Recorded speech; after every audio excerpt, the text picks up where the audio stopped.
पृथ्वीराज कुंवर राज्य कार्यकारिणी सदस्य बीजेपी ओडिशा। कौन कहे घसीपुरा लोक मैंने चर्चा घसीपुरा समस्या जानापी असुविधा होविन्न कही रखा निर्वाचन समय समस्त आशे प्रार्थी हाँपाई कि दल सोमनाथ को प्रार्थी करता कि सोमनाथ परास्त हो बर्तमान लोक गोटे समस्या बार पिंडा बुलायापी सब गोटे चर्चा हो। देखु ओडिशा रे बीजेपी सरकार आसला परे एवं विशेषकर आम जिलार सौभाग्य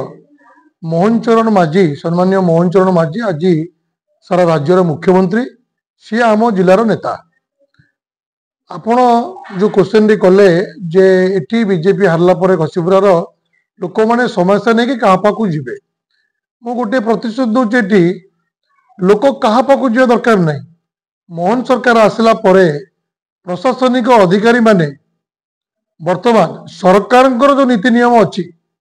सरकार नीति नियम जदि किए उल्लंघन कला ताले मोहन सरकार क्या छाड़बार आवश्यकता नहीं छाड़े भी नहीं। मु गोटे प्रतिशोध दूची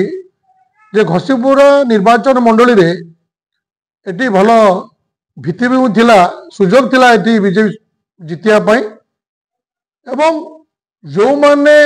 घसीपुरार सेवा नकरी एटी नेता आसी लोक को जो दंड देइचंती ठीक करचंती। आगामी दिन में बीजेपी सरकार एटी निहाती भाव घसीपुरा आसब लोक सुफल पाइबे। आपण मानक माध्यम मुझे कहवाई चाहूँगी बहुत कम दिन भितर आम माने माननीय मुख्यमंत्री निश्चित भाव में घसीपुरा और आनंदपुर प्रति स्वतंत्र दृष्टि देवे एवं एटी लोक मान केमती न्याय पाइबे। विगत बीजेडी सरकार एवं एटी जो बीजेडी विधायक अच्छा जो ब्लॉक हो कौन प्रशासनिक काम जो पातरंतर चलती से केमती पूर्णच्छेद छेड़ पूर्णच्छेद हेब ता माननीय मुख्यमंत्री निश्चित भाव में दृढ़ निष्पत्ति नेबे और आगामी दिन में घसीपुरा लोक तार सुफल पाइबे। क्षमता आशार गोष्ठी कंदल चलती निश्चित भाव में गोष्ठी कंदल तो सब दल अच्छी किंतु मु भावुची जो माने भी गोष्ठी कंदल संपृक्त अच्छा से माने प्रत्येक लोक सेवा करंतु लोक नेता करेंगे लोक माने लोक मान सागर रहतु लोक मान काम करंतु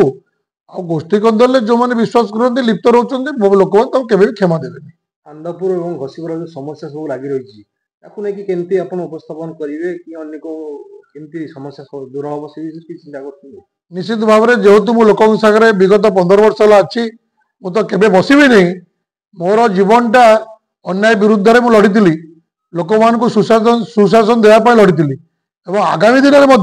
लोक सागर रही जहाँ आनंदपुर अंचल घसीपुरा अंचल समस्या अच्छी माननीय मुख्यमंत्री पाखे उपस्थापन करी